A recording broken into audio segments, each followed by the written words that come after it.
Hello friends, എല്ലാവർക്കും നമസ്കാരം. നിങ്ങൾ ഏവരെയും കാത്തിരിക്കുന്ന രേവതിയുടെയും സച്ചിയുടെയും ഇന്നത്തെ വിശേഷത്തിലേക്ക് എല്ലാ കൂട്ടുകാർക്കും സ്വാഗതം. എല്ലാവർക്കും നല്ലൊരു ദിവസം ആശംസിച്ചുകൊണ്ട് തന്നെ വിശേഷത്തിലേക്ക് കടക്കാം. ലൈക്ക് ചെയ്യാനും ഹൈപ്പ് ചെയ്യാനും ഒന്നും മറക്കരുത് കേട്ടോ. അപ്പൊ ഞാൻ നേരെ വിശേഷത്തിലേക്ക് തന്നെ പോവുകയാണ്. തുടങ്ങുമ്പോൾ തന്നെ കാണിക്കും നമ്മുടെ രേവതിനെ ദേവ് വിളിക്കുകയാണ്. എന്നിട്ട് പറയാണ്, ചേച്ചി ഇന്ന് അരുണേട്ടനും അരുണേട്ടന്റെ അമ്മയും കൂടി എന്നെ കാണാനായിട്ട് ഇവിടെ വരുന്നുണ്ട്. പിന്നെ കഴിഞ്ഞ ദിവസമൊക്കെ വിളിച്ചപ്പോഴത്തേക്ക് ഞാൻ ഫോൺ എടുത്തില്ലായിരുന്നു, അമ്മേനെ പേടിച്ചിട്ട്. അതുകൊണ്ട് തന്നെ എനിക്ക് മെസ്സേജ് അയക്കുക ചെയ്തതെന്ന് പറഞ്ഞു. അപ്പോഴത്തേക്കും നമ്മുടെ രേവതി ചോദിച്ചു, അല്ല നിന്റെ പ്ലാൻ എന്താ? അല്ല ഏതായാലും ഇവിടെ വന്ന് സംസാരിക്കട്ടെ, ഇവിടെ വന്ന് അമ്മയോട് സംസാരിക്കുന്നത് തന്നെയായിരിക്കും നല്ലത്. അരുണേട്ടനും അരുണേട്ടന്റെ അമ്മയും അമ്മയോട് സംസാരിച്ചു കഴിഞ്ഞാൽ ചിലപ്പോൾ എന്തെങ്കിലും മാറ്റം വന്നേക്കും. ചേച്ചി ഒരു കാര്യം ചെയ്യണം, ചേച്ചിയും കൂടെ വേണം, എന്നാലേ എനിക്കൊരു ധൈര്യമുള്ളൂ എന്നിങ്ങനെ പറഞ്ഞു. ചേച്ചി വരുമോ എന്ന് ചോദിച്ചു കേട്ടോ. അപ്പൊ നമ്മുടെ രേവതി പറഞ്ഞു, എന്നാ പിന്നെ ശരി, നീ ഫോൺ വെച്ച് ഞാൻ വരാം എന്നിങ്ങനെ സമ്മതിച്ചിട്ടുണ്ട്. ഏതായാലും സച്ചി അറിഞ്ഞു കഴിഞ്ഞിട്ടുണ്ട് എന്താകും പൊടി പൂരെന്ന് പ്രത്യേകിച്ച് ഞാൻ പറയേണ്ട കാര്യമില്ല. ഏതായാലും ഫോണൊക്കെ കട്ട് ചെയ്തു. സച്ചി ഇതെല്ലാം കേൾക്കുന്നില്ല, പതുക്കെയാട്ടോ നമ്മുടെ രേവതി സംസാരിക്കുന്നത്. പക്ഷെ സച്ചി അടുത്തുണ്ട്. എന്നിട്ട് നമ്മുടെ മനസ്സിൽ രേവതി പറയുക, അവര് വരുന്ന കാര്യം പറയാതിരിക്കുന്നതാ നല്ലത്. ഞാൻ പോകുന്നതും പറയണ്ട, പോയി കഴിഞ്ഞിട്ടുണ്ടെങ്കിൽ വീട്ടിൽ ചെന്ന് പ്രശ്നമൊക്കെ ഉണ്ടാക്കും, സച്ചേട്ടൻ അറിഞ്ഞാല്. അതുകൊണ്ട് പറയണ്ട. ശോ, പറയാതെ പോകുന്നത് മോശമാണോ? ഇനിയിപ്പോ എന്താ ചെയ്യുന്നത്? സാരമില്ല, എന്തെങ്കിലും ആവട്ടെ, നമ്മുടെ ദേവുവിന് വേണ്ടിയിട്ടല്ലേ, അപ്പൊ എല്ലാം അങ്ങോട്ട് സഹിക്കാം എന്നും പറഞ്ഞ് രേവതി സച്ചിയോട് പറയുന്നില്ല കേട്ടോ. പറയണം പറയണ്ട എന്നൊരു അവസ്ഥയിലാണ് നിൽക്കുന്നത്. പറഞ്ഞു കഴിഞ്ഞിട്ടുണ്ടെങ്കിൽ സച്ചിയുടെ സ്വഭാവം അറിയാലോ, എത്ര പ്രശ്നം ഉണ്ടാക്കും. ഏതായാലും ഈ സമയത്ത് നമ്മുടെ രേവതി ചെന്ന് സച്ചിയോട് പറഞ്ഞു, അത് പിന്നെ സച്ചിയേട്ടൻ ഞാനൊന്ന് പുറത്ത് പോവുകയാണേ, എനിക്ക് കുറച്ച് ഓർഡർ എടുക്കാനുണ്ടായിരുന്നു. ആണോ? എടി, ഞാൻ നിന്റെ വീട് വരെ ഒന്ന് പോകാൻ വേണ്ടി ഇരിക്കുമായിരുന്നു, എല്ലാവരോടും ഒന്ന് സംസാരിക്കായിരുന്നു, ദേവുവിനെ പറഞ്ഞൊന്ന് മനസ്സിലാക്കണം. എൻ്റെ ഒരു പരിചയക്കാരൻ ഒരു മറ്റേ എന്നതാ അതിന്റെ പേര്, മാരേജ് ബ്യൂറോ നടത്തുന്നുണ്ട്. ദേവുവിന്റെ കുറച്ച് ഫോട്ടോ എടുത്തിട്ട് അവൻ അയച്ചു കൊടുക്കണം. ഞാൻ ഇന്നലെ രാത്രി അവനെ വിളിച്ചിരുന്നു, നമുക്കൊന്ന് പോയിട്ട് വന്നാലോ രേവതി നിന്റെ വീട്ടില്? അത് പിന്നെ സച്ചേട്ടാ, എനിക്കിത് സമയമില്ല, എനിക്ക് കുറച്ച് ഓർഡർ കൊടുക്കാനുണ്ട് സച്ചേട്ടാ, നമുക്ക് പോയിട്ട് പെട്ടെന്ന് വരാന്നേ. അയ്യോ പറ്റില്ല സച്ചേട്ടാ, ഇന്ന് കുറച്ച് തിരക്കുണ്ട്, ഞാൻ പറഞ്ഞല്ലോ. ഓർഡർ എടുക്കണം, ഓർഡർ കൊടുക്കണം, കുറച്ച് വലിയ തിരക്കാന്ന് പറഞ്ഞപ്പോഴത്തേക്കും സച്ചി പറഞ്ഞു, എന്നാ പിന്നെ ഒരു കാര്യം ചെയ്യാം, ഞാൻ പോകാം, നീ വരണ്ട. അയ്യോ വേണ്ട വേണ്ട സച്ചേട്ടൻ തനിയെ പോകണ്ട, ഞാനും വരാം, നമുക്ക് നാളെ പോകാം, ഇന്നത്തെ പോക്ക് നമുക്ക് മാറ്റി വെക്കാം, നമുക്ക് നാളെ പോയിട്ട് കാര്യങ്ങളൊക്കെ സെറ്റാക്കാം സച്ചേട്ടാ. ഉറപ്പായിട്ടും പോകാം, പോരെ? എങ്കിൽ പിന്നെ നാളെ പോകാം. എന്നാ പിന്നെ ഞാൻ ഈ സാരി ഒന്ന് പോയി മാറ്റിയിട്ട് വരാം. സാരി മാറ്റുന്നു? എന്തിനാ സാരി മാറ്റുന്നത്? ഇവക്കിതെന്ത് പറ്റി? ഇവളങ്ങനെ സാരി മാറ്റാറില്ലായിരുന്നല്ലോ എവിടെയും പോകുമ്പോഴെന്ന്. സാധാരണ രേവതി പൂവൊക്കെ ഓർഡർ മേടിക്കാൻ വേണ്ടി പോകുമ്പോൾ, അല്ലെങ്കിൽ ഓർഡർ കൊടുക്കാൻ വേണ്ടി പോകുമ്പോഴത്തേക്ക് സാരി ഒന്നും മാറ്റാറില്ല. ഏതായാലും ഇത് കഴിഞ്ഞിട്ട് പിന്നെ കാണിക്കുന്ന സീൻ എന്ന് പറഞ്ഞിട്ടുണ്ടെങ്കിൽ നമ്മുടെ ശ്രുതിനെയാണ്. ശ്രുതി ആന്റണിനെ വിളിച്ച് സംസാരിക്കാണ് കേട്ടോ. നവീൻ ദാസിന്റെ എല്ലാ കാര്യങ്ങളും അറിയാലോ. അയാളുടെ ശല്യം മാറ്റാൻ വേണ്ടിയല്ലേ നിനക്ക് ഞാൻ ക്യാഷ് തന്നതും, അയാൾ ഓടിക്കാൻ വേണ്ടിയല്ലേ പറഞ്ഞതൊക്കെ. എന്നിട്ട് ഇപ്പം എന്നെ ഭീഷണിപ്പെടുത്തതോ? ഇപ്പൊ എന്റെ കയ്യിൽ ക്യാഷ് ഒന്നുമില്ല, എന്നിട്ട് ഇപ്പൊ എനിക്ക് ഷോറൂമിൽ പോകാൻ പറ്റുന്നില്ല, അവിടുത്തെ അവസ്ഥ അറിയാലോ നിനക്ക്, ആകെയുള്ള വരുമാനം ബ്യൂട്ടി പാർലറാ എന്റെ പൊന്ന ആന്റണി. ഈ ഒരു മാനസികാവസ്ഥയിൽ അവിടെയും നേരം വണ്ണം പോകാൻ പറ്റുന്നില്ല എനിക്ക്. ഓ, വല്ലാത്തൊരു ഗതികേടായി പോയി. അവൻ ചോദിക്കുമ്പോ ലക്ഷങ്ങൾ എടുത്തു കൊടുക്കാൻ എന്റെ കയ്യിൽ ഇപ്പൊ ക്യാഷ് ഇല്ല. അപ്പൊ ഇതെല്ലാം നമ്മുടെ ശ്രുതിയുടെ അമ്മ മാറി നിന്ന് കേൾക്കുന്നുണ്ട് കേട്ടോ. ശ്രുതിയുടെ അമ്മ ഇതൊന്നും അറിയുന്നില്ലായിരുന്നല്ലോ. അപ്പൊ ശ്രുതിയുടെ അമ്മ ഇതൊക്കെ കേട്ട് കഴിഞ്ഞപ്പോഴത്തേക്കും എന്ത് ചെയ്തു? ശ്രുതിയുടെ അമ്മ വന്നു. ശ്രുതിയുടെ അമ്മ വന്നിട്ട്, മോളെ എന്താ ഞാൻ ഈ കേട്ടത്? എന്താ മോളെ പ്രശ്നം? എന്താ ആരോ പൈസ ചോദിച്ചല്ലോ, എന്താടി? എന്തെങ്കിലും ഉണ്ടെങ്കിൽ ഒന്ന് തുറന്നു പറ. അല്ല നീ പറഞ്ഞല്ലോ ഇപ്പൊ നീ ഷോറൂമിൽ പോകുന്നില്ലെന്ന്, എന്താണെന്ന് വെച്ചാൽ നീ പറ മോളെ എന്ന് പറഞ്ഞ് ശ്രുതിനെ അങ്ങോട്ട് കെട്ടിപ്പിടിച്ച് കരയാനും അങ്ങോട്ട് തുടങ്ങി. പുള്ളിക്കാരിക്ക് ഏകദേശം കാര്യങ്ങളൊക്കെ പിടികിട്ടി. അപ്പൊ നമ്മുടെ ശ്രുതി ചോദിച്ചു, എന്തിനമ്മേ കരയും? നമുക്ക് അറിയാതിരിക്കുക. ഞാനിപ്പോ കേട്ടതൊക്കെ സത്യമാണ് മോളെ, അതാ എനിക്ക് അറിയേണ്ടത്. അവര് നിന്നെ വീട്ടിൽ നിന്ന് ഇറക്കി വിട്ടോ? അതുമല്ല, നീ ഇപ്പൊ എന്താ അവിടെ ഷോറൂമിൽ പോകാത്തത്? ഇത്രയും വലിയ കാര്യം നടന്നിട്ട് നീ എന്താ മോളെ എന്നോട് മറച്ചു വെച്ചത്? എന്താ മോളെ ഉണ്ടായത്? എന്താ സംഭവം? നീ പറ. അത് പിന്നെ അമ്മേനെ വിഷമിപ്പിക്കണ്ടെന്ന് കരുതി ഞാൻ പറയാതെ ഇരുന്നത് അമ്മേ. അത് പിന്നെ എന്തിനാ നിന്നെ അവര് വീട്ടിൽ നിന്ന് പുറത്താക്കിയത്? അത് പറ. അവര് എല്ലാ സത്യവും അറിഞ്ഞോ? നീ ഒരു അമ്മയാണെന്ന് അവരറിഞ്ഞോ? എന്തിനു വേണ്ടിയാ? ഇല്ലമ്മേ, അതൊന്നും അറിഞ്ഞിട്ടില്ല. വേറെ കുറച്ച് കാര്യങ്ങളൊക്കെ അറിഞ്ഞു. ഓ, അത് അറിഞ്ഞിരുന്നെങ്കില് എന്തെങ്കിലും എന്റെ അവര് വീട്ടിലേക്ക് തിരിച്ചു വിളിക്കുന്ന പ്രതീക്ഷയിൽ ഞാൻ കാത്തിരിക്കില്ലായിരുന്നല്ലോ. അല്ല പിന്നെന്താ മോളെ പ്രശ്നം? ഉം മലേഷ്യ കഥയില്ലേ, അതൊരു കെട്ടുകഥയാണെന്ന് അവരറിഞ്ഞു. എല്ലാം അറിയിച്ചത് ആ സച്ചിയും രേവതിയും കൂടി ചേർന്ന. ഉം എന്റെ ജീവിതം നശിപ്പിച്ചത് അവരാ. ഞാൻ പണക്കാരിയല്ല. മലേഷ്യയില് എനിക്ക് കോടീശ്വരനായ അച്ഛനില്ല. ഇതൊക്കെ അറിഞ്ഞ ആന്റി എന്നെ വീട്ടിൽ നിന്ന് പുറത്താക്കി. എന്റെ ദൈവമേ, എന്റെ ഭഗവതി, ഞാൻ എന്തൊക്കെയാ കേൾക്കുന്നത് മോളെ. ഉം സുധി അമ്മ പറയുന്നതല്ലേ കേക്കത്തുള്ളൂ. ഭാര്യ പറയുന്നത് കേക്കത്തില്ലല്ലോ അമ്മേ. അവനിപ്പം വിളിക്കാറുമില്ല, കാണാറുമില്ല. അല്ല, സത്യം അവരോട് തുറന്നു പറയണമെന്ന് ഞാൻ എത്ര തവണ നിന്നോട് പറഞ്ഞിട്ടുണ്ട് മോളെ. ഓഹ്, ഇതിപ്പം വല്ലാത്ത പ്രശ്നമായില്ലേ. നീ ഇത് കേട്ടില്ലല്ലോ. അല്ല, മുന്നേ പറഞ്ഞാലും എന്റെ വിധി ഇത് തന്നെ ആയിരിക്കും. അല്ല, ഇനിയിപ്പൊ എന്താ മോളെ ചെയ്യുക? ഇതിന് എന്തെങ്കിലും പരിഹാരം ഉണ്ടോ? നീ ആഗ്രഹിച്ച് നേടിയെടുത്ത ജീവിതമല്ലായിരുന്നു ഇത്. അത് പോയല്ലോ മോളെ. അത് കുളമായില്ലേ. ജീവിതം പോകാനോ? എവിടെന്ന്? ഇതോടെ എല്ലാം തീർന്നു എന്നാണോ അമ്മ വിചാരിച്ചിരിക്കുന്നത്? പ്രശ്നങ്ങളില്ലാത്ത വീടുകളുണ്ടോ അമ്മേ? പരസ്പരം പിണങ്ങി കഴിയാത്ത ഭാര്യ ഭർത്താക്കന്മാരുണ്ടോ? ഒരു ചെറിയ പിണക്കം, അത്ര മാത്രമേ ഉള്ളൂ. ആ, ചെറിയ പിണക്കമാണോ മോളെ ഇത്? ഇത് ചെറിയ പിണക്കമൊന്നും അല്ല. ഇത് ചെറിയ പിണക്കമാ. അങ്ങനെ കണ്ടാ മതി. ഞാൻ ഇപ്പോഴും സുധിയുടെ ഭാര്യ തന്നെയാ. പിന്നെന്തിനാ ഞാൻ ഭയക്കുന്നത്? അവനവന്റെ അമ്മേനെ ഭയന്ന് എന്നെ കാണുന്നില്ല, സംസാരിക്കുന്നില്ല എന്നേ ഉള്ളൂ. അവന്റെ ഉള്ളിൽ നിന്ന് എന്നെ എടുത്തു കളയാൻ അവന്റെ അമ്മയ്ക്കെന്നല്ല, ദൈവം തമ്പുരാൻ ഇറങ്ങി വന്നാൽ പോലും പറ്റത്തില്ല. ആ ഒരു ധൈര്യത്തിലാ ഞാനിപ്പൊ നിൽക്കുന്നത്. അവന്റെ മനസ്സിൽ ഞാൻ ഉണ്ടമ്മേ. പിന്നെ അമ്മ ഇതോർത്ത് വിഷമിക്കരുത്. അസുഖമുള്ള ആളല്ലേ. ഇതൊന്നും മനസ്സിൽ വെച്ചുകൊണ്ട് നടക്കരുത്. ഇതൊക്കെ വിട്ടുകള. ഞാൻ ആ വീട്ടിൽ തിരിച്ച് കയറുകയും ചെയ്യും, ശ്രുതിക്കൊപ്പം ജീവിക്കുകയും ചെയ്യും. അതിനെ ഏതറ്റം വരെ പോകാനും ഞാൻ തയ്യാറാ. അതെന്റെ വെല്ലുവിളിയാ, എന്റെ തീരുമാനമാ, എന്റെ ജീവിതമാ. ആ, എന്റെ അമ്മയ്ക്ക് എന്നെ നന്നായിട്ട് അറിയാലോ. വാശിക്കും വെല്ലുവിളിക്കും ഒന്നും ഒരു കുറവുമില്ല. പിന്നെ ഞാൻ എന്തിനാ ഭയക്കണത്? അമ്മ എന്തിനാ ഭയക്കണത്? അമ്മേ, അമ്മ സമാധാനായിട്ടിരിക്കും. പിന്നെ ആദ്യം ഇതൊന്നും അറിയാൻ പാടില്ല. അവന്റെ മുമ്പിൽ സന്തോഷത്തോടു കൂടിയിരിക്കണം. അല്ല, അവൻ വന്നില്ലേ? അത് പിന്നെ അവൻ വന്നു, മീരയ്ക്കൊപ്പം അകത്തുണ്ട്. അല്ല, അമ്മ എന്താ പറയാതെ വന്നത്? അല്ല, വരുന്നുണ്ടെന്ന് വിളിച്ചു പറഞ്ഞിട്ടുണ്ടെങ്കിൽ നീ വരണ്ടാന്ന് പറയൂല്ലോ. അതുകൊണ്ടാ പറയാതെ വന്നത്. ആദിയുടെ കാര്യം മീര പറഞ്ഞു കാണൂല്ലോ. പറഞ്ഞിരുന്നു. ഞാൻ അങ്ങോട്ടേക്ക് വരാനിരിക്കുമായിരുന്നു. അപ്പോഴാ അമ്മ ഇങ്ങോട്ടേക്ക് വന്നത്. അപ്പോഴത്തേക്ക് നമ്മുടെ ആദി വന്നു കേട്ടോ. ആദി വന്ന് നമ്മുടെ ശ്രുതിനെ കണ്ടതും അമ്മേന്ന് വിളിച്ചിട്ട് ഓടി വരും. ആ കുട്ടിക്ക് ഭയങ്കര സന്തോഷം കേട്ടോ ശ്രുതിനെ കണ്ടതും. ഓടി വന്ന് കെട്ടിപ്പിടിക്കുക. അപ്പം ആദി ചോദിച്ചു, അല്ല അമ്മ എന്താ എന്നെ കാണാൻ വരാത്തത്? അമ്മ കുറച്ചു ദിവസം എന്റെ കൂടെ വീട്ടിൽ വന്ന് നിക്കാന്ന് പറഞ്ഞതല്ലേ. അമ്മ വെറുതെ പറഞ്ഞതാ അല്ലേ? എന്നെ പറ്റിച്ചതല്ലേ? എനിക്ക് മനസ്സിലായി. അയ്യോ മോനെ ആദി, നിന്നെ പറ്റിച്ചതല്ല. എനിക്ക് അമ്മേനെ തന്നെ കണ്ടോണ്ടിരിക്കണം. എല്ലാ കൂട്ടുകാരോടും പറയണം എന്റെ അമ്മ ഇതാണെന്ന്.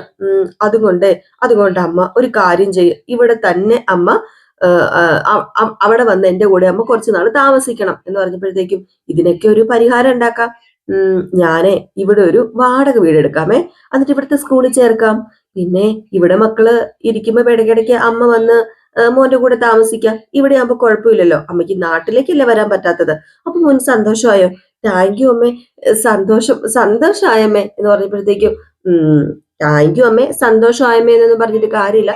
നീ ഭക്ഷണം കഴിക്കുന്നില്ലെന്നാ കേട്ടത്. അമ്മേ, ഇവന് ഭക്ഷണം കൊടുത്തേ. ഈ വേഗം ചെന്ന് കുറച്ച് ഭക്ഷണം എടുത്ത് ഇവന് കൊടുക്ക്, ഇവൻ കഴിച്ചോളും. അപ്പോഴത്തേക്ക് നമ്മുടെ മീര ഇതൊക്കെ കേട്ടു. അപ്പൊ മീര പറഞ്ഞു, എടി നീ സത്യമാണോ ഇവിടെ പറയുന്നത്? നീ അവനെ ഇവിടെ താമസിപ്പിക്കാൻ പോവാണോ എന്ന് ചോദിച്ചപ്പോഴത്തേക്കും അതെ, ഇവിടെ താമസിപ്പിക്കാൻ പോവാം. അവന് ഇവിടെ ഒരു വീടെടുത്തിട്ട് നമുക്ക് താമസിപ്പിക്കാം. അവനെയും അമ്മയും കൂടെ. അമ്മയ്ക്ക് പ്രായമായില്ലേ എന്നൊക്കെ പറഞ്ഞു. അപ്പോഴത്തേക്ക് മീര പറഞ്ഞു, സന്തോഷമായിട്ട്, എനിക്ക് സന്തോഷമായി. സത്യം ഇതാണ് വേണ്ടത്. അവൻ നിന്റെ കൂടെ തന്നെ ജീവിക്കണോടി എന്നൊക്കെ പറഞ്ഞിട്ട് ഞാൻ പോയി ഫുഡ് എടുക്കട്ടെ എന്ന് പറഞ്ഞുകൊണ്ട് നേരെ അകത്തേക്ക് കയറി പോയി. മീരയ്ക്കും സന്തോഷമായി. ഇത് കേട്ടപ്പോഴത്തേക്ക് നമ്മുടെ ശ്രുതിയുടെ അമ്മയ്ക്കും സന്തോഷമായി. അപ്പൊ ഇത് കഴിഞ്ഞിട്ട് പിന്നെ കാണിക്കുന്ന സീൻ എന്ന് പറഞ്ഞു കഴിഞ്ഞിട്ടുണ്ടെങ്കിൽ നമ്മുടെ സുധീരയാണ്. സുധിയാണെങ്കിൽ തലവേദന എടുക്കുക, തല വെട്ടി പൊളിക്കുക. ഓഹ്, ഇത് എന്തൊരു തലവേദന, ഇത് വല്ലാത്തൊരു തലവേദനയായി പോയല്ലോ എന്ന് പറഞ്ഞ് അങ്ങോട്ടും ഇങ്ങോട്ടും നടക്കുക. സുധു തന്നെ തന്നെത്താനെ എന്നിട്ട് പറയും, ഇത് ഇന്നലെ ബിയർ കഴിച്ചതിന്റെ ഹാങ് ഓവർ ആയിരിക്കുമോ? ഇത് ഇത്രയും നേരമൊക്കെ നിൽക്കുവോ? കുറച്ച് ബാമ പുരട്ടി നോക്കാന്ന് പറഞ്ഞ് തന്നെ എടുത്ത് ബാമൊക്കെ പുരട്ടും. അപ്പോഴാണ് സത്യം പറഞ്ഞ പുള്ളിക്കാരന് എന്താ പറയാ, ഭാര്യ ഇല്ലാത്തതിന്റെ വിഷമമൊക്കെ മനസ്സിലാവുന്നത്. ഒരു ബാമ പുരട്ടി കൊടുക്കാനോ അല്ലെങ്കിൽ ഒരു ഗ്ലാസ് വെള്ളം എടുത്ത് കൊണ്ടുപോയി കൊടുക്കാനോ ഒന്നും ആരുമില്ല നമ്മുടെ സുധിക്ക്. അപ്പോഴത്തേക്കും നമ്മുടെ ചന്ദ്ര വന്നിട്ട് ചോദിച്ചു, എന്താണ് ചുരുണ്ട് കൂടി കിടക്കുന്നത്? നിനക്ക് ഇതുവരെ നേരം വെളുത്തില്ലേ? അത് പിന്നെ എനിക്ക് തല വേദനിക്കുക, അതുകൊണ്ടാ കിടക്കുന്നത്. എന്താ നിനക്ക് പെട്ടെന്നൊരു തലവേദന? അങ്ങനെ തലവേദന വരാൻ എന്താ കാരണം? ഓഹ്, ഈ അമ്മയുടെ ഒരു കാര്യം. എന്റെ പൊന്നമ്മ, എനിക്ക് കുറച്ച് സമാധാനം താ. ഓ, അപ്പൊ ഞാനാണോ നിനക്ക് സമാധാനം തരാത്തത്? എന്റെ പൊന്നോ, നീ എന്തൊക്കെയാണ് ഈ വിളിച്ചു പറയുന്നത്? അത് പിന്നെ ശ്രുതിയോട് സംസാരിച്ചിട്ട് കുറെ ആയില്ലേ. അതാ എനിക്ക് സമാധാനവും സന്തോഷവും ഒന്നും ഇല്ലാത്തത്. അതാ എനിക്ക് തലവേദന.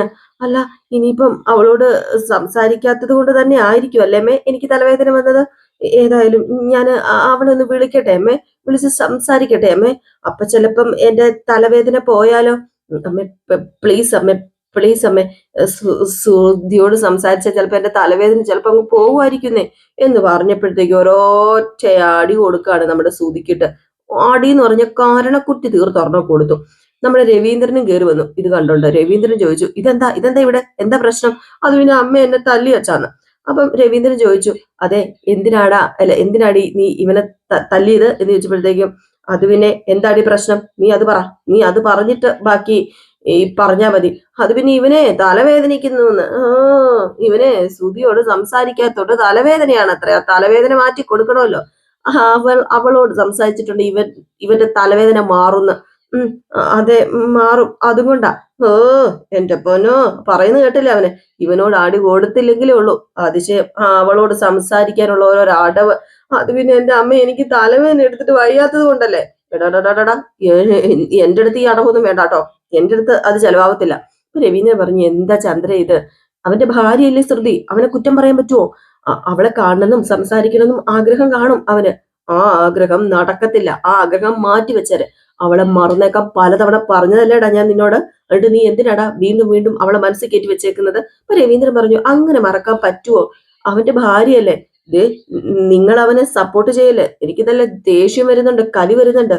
എടാ, ഇനി അവളോട് സംസാരിച്ചാലേ നിന്റെ തലവേദന മാറൂന്നുണ്ടെങ്കിൽ അതിന് ഈ ജന്മം മാറാൻ പോകുന്നില്ല. നിനക്ക് തലവേദന വന്ന് നീ തല പൊട്ടി ചത്തുപോയാലും മാറത്തില്ല.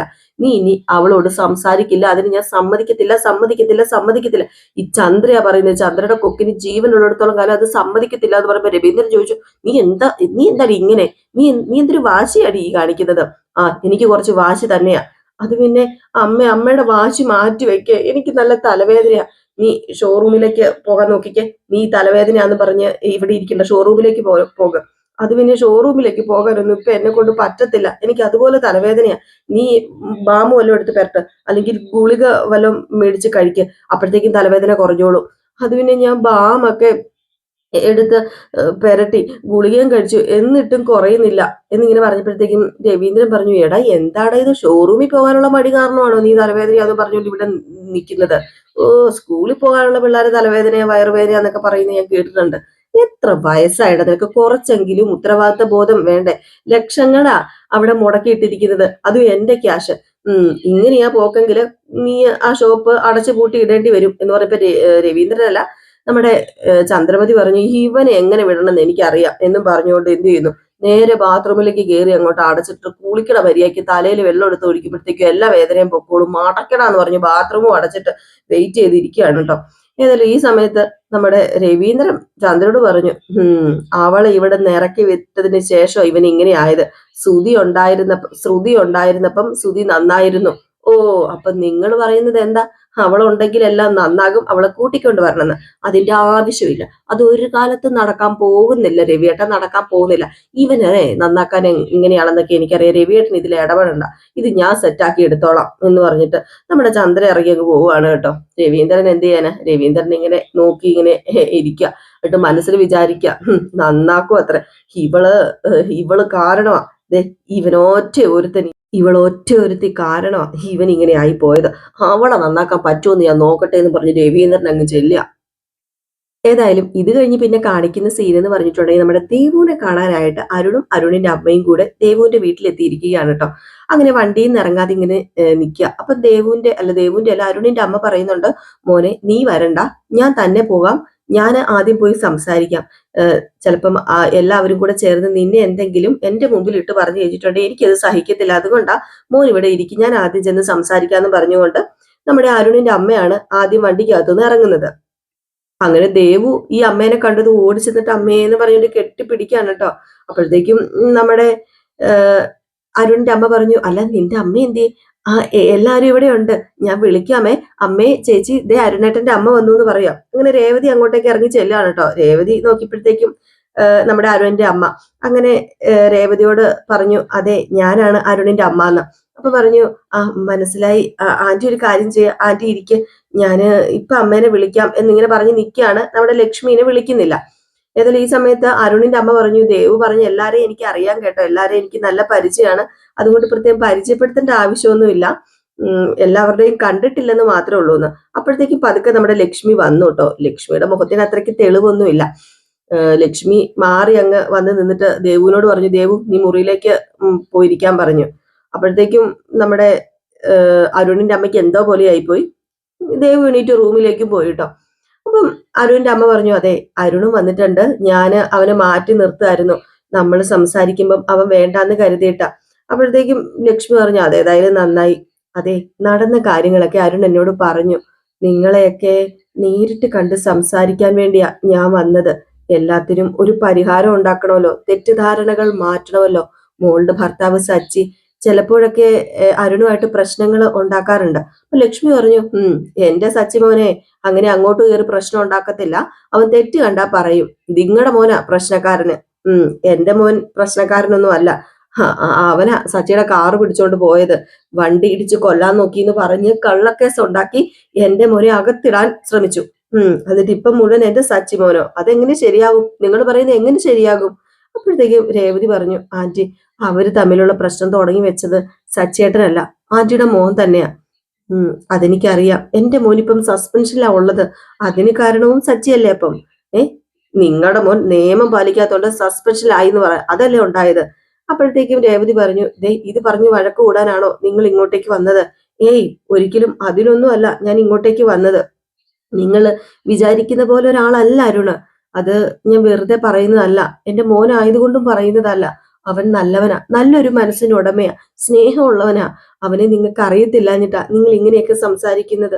അതുപോലെ തന്നെയാ ദേവുന്നും എനിക്കറിയാം, നല്ല കുട്ടിയെ, സ്നേഹമുള്ളവളാ. അവൾക്ക് പറഞ്ഞാൽ മനസ്സിലാകും. എനിക്ക് അവളെ വളരെ വളരെ ഇഷ്ടമാണ്. അവളെന്റെ മരുമകളായിട്ട് വന്നാലേ അതിൽ പരം വേറൊരു സന്തോഷം എനിക്കില്ല. എനിക്കത് മതി. വേറെ ആരെയും എനിക്ക് മരുമകളായിട്ട് അംഗീകരിക്കാൻ പോലും പറ്റത്തില്ല. സച്ചിയും അരുണും തമ്മിൽ പ്രശ്നങ്ങളൊക്കെ ഉണ്ടായിരിക്കാം. ആ ദേഷ്യം മനസ്സിൽ വെച്ചിട്ട് അവരുടെ ബന്ധം എന്തിനാ ഇല്ലാതാക്കേണ്ടത്? അതിന്റെ ആവശ്യം നമുക്കുണ്ടോ? പിന്നെ ഒരു കാര്യം ഞാൻ പറയട്ടെ, നമ്മളായിട്ട് എന്തിനാ?